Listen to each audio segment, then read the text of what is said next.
Good evening and welcome to The Right Side, the show where we talk about today's news, views, trends, and opinions from an admittedly conservative perspective. I'm your host, Chris Pareja, and tonight we're joined by Mark Meuser. He's a candidate coming up in the special election for the State Senate District 7. And welcome to the show, Mark. Well, thank you for having me. It's a joy being here. Glad to have you. So, talk to us a little bit about what a special election is and why they occur. Okay. In California, we have both the federal and state elections. In the federal, you have your president, your United States senators, and your Senate, and your congressmen. And then in the state side, you have governor, constitutional offices, a Senate, and the Assembly.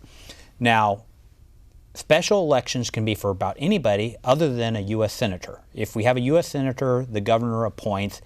In the case of the lieutenant governor, the governor appoints. But pretty much all other offices, if somebody vacates, there must be a special election to replace a U.S. congressman, a state senator, or an assembly member.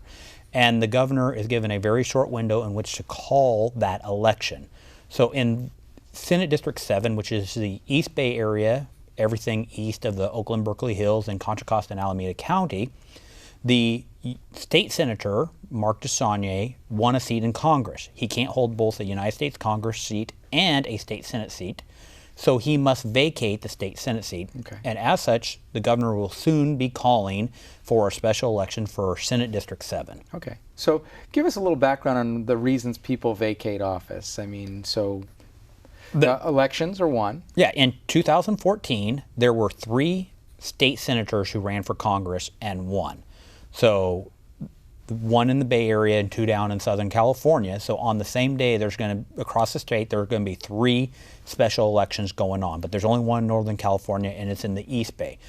In 2013, there was a senator who just had some family issues, and so he actually got a job closer to home, and he resigned. And so when they resigned, they created a special election, and that took place in 2013. You can also get a special election if somebody died. Do we get enough of them for people being arrested in Sacramento? Because that would be preferable, I think. Well, I've actually heard that if you look at the California Senate, it has a higher percentages of people committing felonies than the city of Fresno, which is one of the highest in the state of California.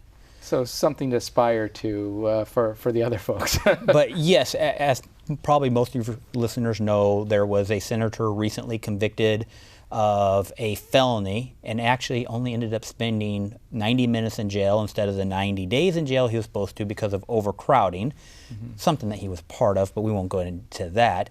And that special election is actually going to be held in December. So down in Los Angeles County, there is a special election in December to replace the senator who had to vacate his position because of a felony he committed. Mm-hmm. Well, you know, like I said, maybe there should be more of those kinds of special elections. But in this particular case, so December is that special election, and it'll be held by itself. And Yes. then in March, there are at least 3 positions that they would be looking at filing. That is correct. So out of curiosity, does it really just depend on the size of the district or the disbursement? How much do these things cost when a special election occurs from the state perspective, not from the candidate perspective? You know, I honestly have not looked into it, what the cost is to do one of these special elections. Believe it or not, that over the last, probably 6 years, there have been over 10 special elections because, you know, when a state senator resigns, usually the assembly people who are underneath him are going, and that creates a special election for their seat. Mm-hmm. So there's usually multiple special elections that can happen, and there's been quite a few over the last 5-7 years. So it's an expense that everybody's ready to pay. And it's a kind of a domino effect, as you alluded to. If you lose a senator and then the assembly people behind them run to fill that, then you're sure to have another special election, and it just kind of rolls downhill from there. Exactly. Okay, excellent. And so from a candidate perspective, talk to us about turnout, and is it easier or harder to raise funds when it's just the special election versus being able to kind of ride on the coattails of a presidential or a gubernatorial candidate? Harder, easier? What's the turnout look like? Well, let me just give you an example. In Senate District 7 in 2012, I believe there's over 350,000 votes cast just for Senate District 7. Now, there's 1 million people in the district. Not all of them are registered because you have minors and people who are not U.S. citizens who are living in the district, but 350,000 people voted. In a special election, we've had state Senate special elections that have only had 40,000 people vote for all the candidates total. So it can be very low. Believe it or not, up in Northern California, they recently had a special election where they had like over 160,000 people vote in the special election. That is a very unusual, and I've noticed that in Northern California, they evidently really like to vote in their special elections. They don't happen that often. Voter turnout is low. You know, maybe 80 to 100,000 in the Bay Area are going to turn out to vote. Probably 80% of the people who cast ballots will be somebody who has a mail order ballot. And so it's just a matter, one race, I'm going to check one box, put a stamp on it, and mail it. Mm-hmm. The turnout at the poll on the polling day is just really dismal. Do they actually do the normal polling places in these kinds of situations, or is there some consolidated way of doing it? Because I would assume it's harder to find people willing to open up their facility for voting. My understanding is that it's up to the counties how they handle that. I know Contra Costa, in this one, they recently redesigned all their precincts so that they could handle whether it is a presidential election or a special election, that the polling places could be consistent throughout so people had a uniformity and they knew where to go and they didn't have to worry about consolidating. Rather than have, you know, a whole team of 6 to 8 people, there might only be 2 people at a polling place. So there are ways that they can cut the resources that they need to do a special election because they won't need as many, but they still have to have, at least in Contra Costa, I have been informed that they're going to have the same amount of polling places. Okay. And so is it harder or easier to raise the funds, and do you have to raise the same level of funding that you would if you were running in the pack and trying to break through the noise of all the other election things going on? Well, that's a fun question. The first aspect is when you have a president or a governor race, they get the big money. They're the ones who get the TV time. They get the media time, and everybody else is just really trying to get their little piece of the pie. Right. When it's a special election, it's going to vary. Right now, there is a special election going on in Louisiana for a U.S. Senate seat. Now, the caucuses, the Republicans and the Democrats, are deciding how much money are they going to pay into that race, how much do they want one more seat. And they're looking at their polling and what can they do about it. A lot is going to come down to the individual race and the numbers.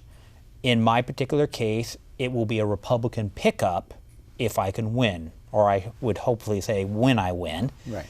But in order to get the pickup, there's going to need to be resources. And so it's a domino effect. First off, do the numbers support a swing from one party to the next? If it does, then in my case, the Republican Party is going to look at how much resources they could put into it, because on a state party and a county party, they can actually use this special election to raise money into their coffers. So if everybody agrees that it's a winnable seat, which is what we're understanding, that SD7 is going to be a pickup for the Republicans in a special election, they're willing to put so many more resources. So for me as a candidate, it is actually much easier to raise money because I get the support of, all the party infrastructure, and then the third house or the lobbyists are also, they see it as a potential to take a seat away from the Democrats to the Republicans. So it's easier. It's not necessarily, Democrats still control Sacramento,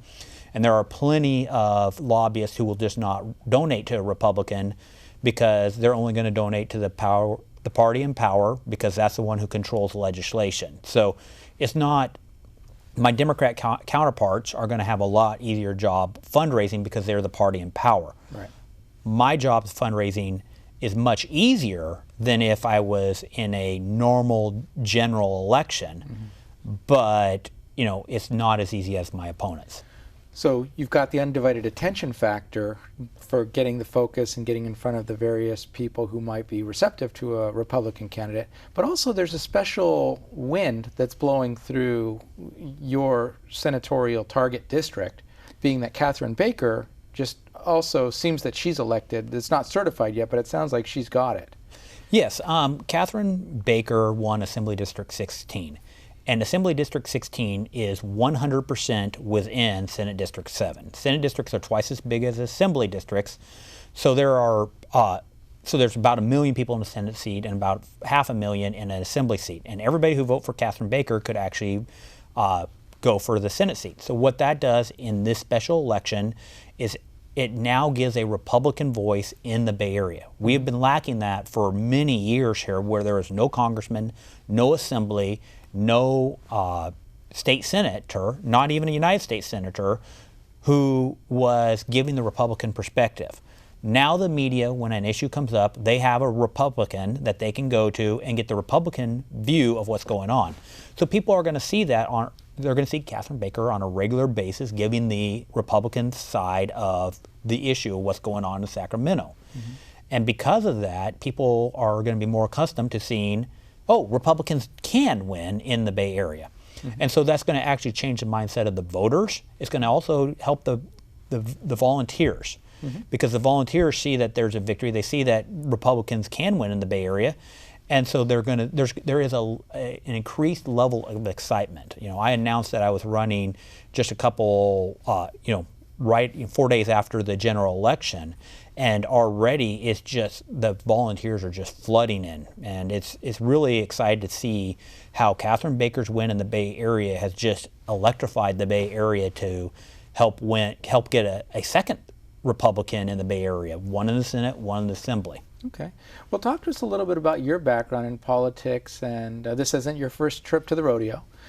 You've been involved in politics for quite some time. Tell us a little bit about how that transpired, what prompted you to run for the office at this point, and a little bit about why you think you can win in the platform you're pursuing. That's a loaded question, but I'll tell a fun story. The first time I worked in a campaign, I was 14 years old. One of my friends' father was running for a seat, and I went and walked my neighborhood putting a door hanger on every single door. And pretty much every election since then, I have been a good volunteer. Sometimes I've been on a staff and actually been paid. And I've done a lot of different things. I've been the volunteer. I've been a campaign manager. I've been a chief of staff of an elected official. I've worked on ballot initiatives. I have written legislation both as a chief of staff, but also as an attorney. I've worked for some medical, in the past I worked for a medical ministry that had a needs sharing, so I worked on their legislation nationwide, helping them write legislation. In 2012, I ran for this seat, the SD7, Senate District 7. I was running against an incumbent, and there was you could say a tidal wave of blue that hit the state of California that it was not very conducive for a Republican winning. In a special election, though, with the low voter turnout, it is a completely different race, and that's why there's so much excitement in it. Right, and so really it's up to the candidate that gets out the vote the most, and assuming that you're the only one that throws your hat in the ring, and we'll get into your competitors in a minute, but there's some potential for them to split up their own vote and for you to also get an advantage that way. Yeah, an example, in 2013 I mentioned a Senate seat that most people would know as the Andy Videk race that happened in the Central Valley. In that case, I believe there was like 8 Democrats and 1 Republican. And the 8 Democrats were just fighting each other, and Andy Videk was getting his message out. And at the end of the day, he ended up with just falling short of the 50%. And because he didn't get 50% plus 1, there actually went into a runoff, which happens, and the top 2, it becomes a top 2 runoff. So if I don't get 50% in the first round, then it goes to the top 2, and then whoever gets the most there will win it. Mm-hmm. Yeah, that Andy Vidak race, just as an aside, was funny. I went and volunteered in Fresno in the 108-degree heat as well, and seeing the Democrat opponent attacking Andy for wanting to do things like let farmers have water was entertaining on one level and sick on another. But that's a whole other side conversation. The water problems our state is coming through right now, it's really appalling, because last time I checked, everybody in California actually eats food. And in order to have food, the farmers need to grow it. Now, in order for farmers to grow food, they need water. So why, a couple years ago, when we had that early rain hit the area, why'd they open up all the dams and just let the water go out into the bay? Why didn't they just, close up the dams and start storing? Our water problems would have been a lot better if, when it was raining, you saved your rainwater. You didn't have to just flush it down because there might be more water coming later. Well, there might be more money coming later, so that Sacramento likes to spend it all too. It's just the way they roll. We can't do anything about that unless you get in, right? That's true. One of my bosses once said, it's amazing what you could get done once you're actually elected. True statement. So talk to us a little bit about what your plan is and why you think you're electable. Okay. Well, as I said, there are many issues that it doesn't matter if you're a Republican or a Democrat. One of the examples is our roads. Both Republicans and Democrats, they drive cars. Now, some may drive them more than others, but everybody needs good roads.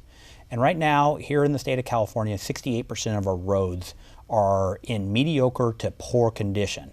And I believe it's like 28% of our bridges are functionally obsolete or dysfunctional.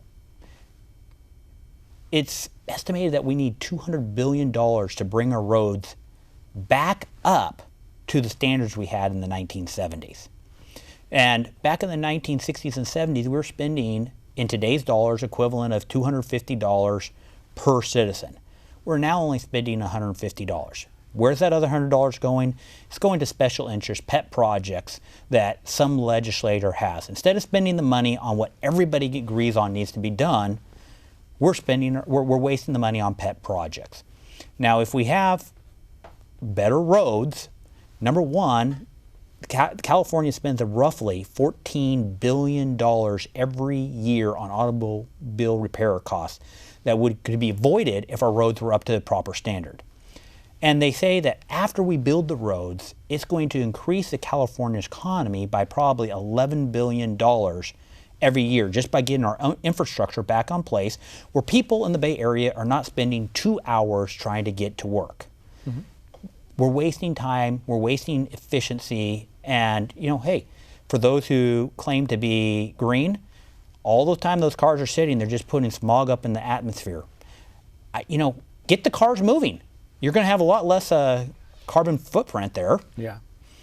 So you're saying that actually repairing road surfaces could improve traffic as well and reduce greenhouse gases? Seems like a no-brainer. Yeah. Well, you mentioned earlier that there's a couple Democrats who are talking about getting in the race. One is Susan Bonilla, an assemblywoman from Concord. The other is Joan Buchanan, an assemblywoman who's just been termed out.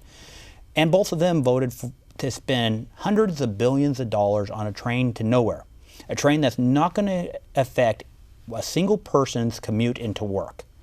Yeah, it may alleviate some traffic on the 5, but the last time I checked, even in the worst conditions, you can still drive down to LA in a reasonable period of time. But they want to put this train to nowhere, call it crony, union paybacks, whatever you want to call it. It's taking billions of dollars away from the transportation system that will make California's life better. Make it so they don't have to do repair costs. Stimulate the economy. Get people to work faster so that they have more time to be at home with their family. Okay. So we just have a few minutes left. A couple more items that you would want to address if you were elected? Well, I think it's very, very sad that one of the greatest states in the nation, California, has one of the worst education systems. And it's because of Sacramento. To ask the question, why is it that the more Sacramento tries to handle our education, the worse it gets for our kids. Why is it that we're having to cut extracurricular activities? Why is it? And the answer is Sacramento is putting so many bureaucratic rules on our school districts that school districts spend all their money on administrators.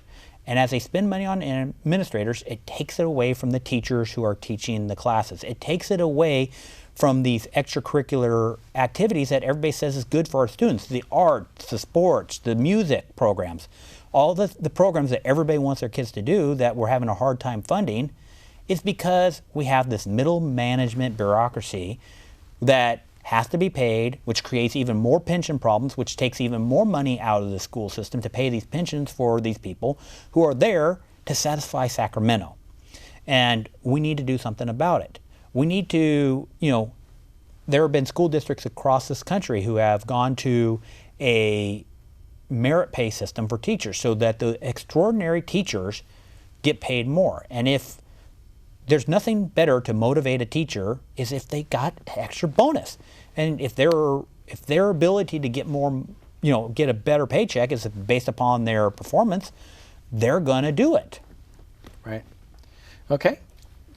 Any other platform points? Well, I mean, the big thing is roads and, roads, education, jobs. It's sad that that the government has declared war on the jobs in this state. It's just a sad state affair. And the thing is, we want better schools, we want better roads, we need more taxpayers. California used to be the world's 5th largest economy, and we just keep falling and falling and falling. And we're going to keep falling until our government is willing to release some of the restrictions that we're putting on businesses. Make it so that business can be competitive in California rather than going to Texas or rather than going to Tijuana or rather than going to China. Yeah, it's nice that other people have jobs elsewhere, but we live in a beautiful state. We want California to be great. We want it to be golden. This is where, the 49ers came out here to dig for gold. And you know what? It's a land of opportunity. And it has been up until recently when special interests really took over Sacramento. And we need to get in there and just get back to common sense legislating again. Okay. So if people want to learn more about your approaches to transportation infrastructure, education, and job growth and business friendliness in California, how do they find out more? www.markmeuser.com. Spell out Mark Meuser. MarkMeuser. Great, Mark. Well, thanks for joining us, educating us on special elections, and sharing a little bit about your evil plan to save California. Any day. And we'll be right back after this word from our underwriters, the Conservative Forum.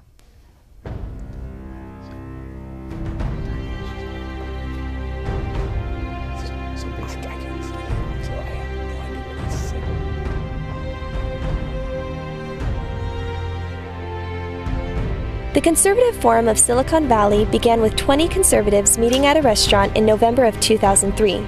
Our mission is to promote the principles of American liberty through education. By 2012, we had grown to over 600 paid members. Our monthly meetings feature well-known and prestigious conservative speakers addressing issues that are critical to our country's very survival. This includes speakers like Victor Davis Hanson, Andrew Breitbart, David Horowitz, and many others. In addition to our monthly meetings, we sponsor a conservative local cable access TV show, The Right Side, covering today's topics. Our Constitution discussion group not only teaches the Constitution, but started our annual essay contest that awards 2 $1,000 scholarships to local high school seniors. We are a virtual clearinghouse for grassroots organizations by providing them with table space at no charge in our exhibit area. There are typically a dozen groups represented. If you are like-minded, join us at our next meeting and become motivated and empowered. Liberty, made in America.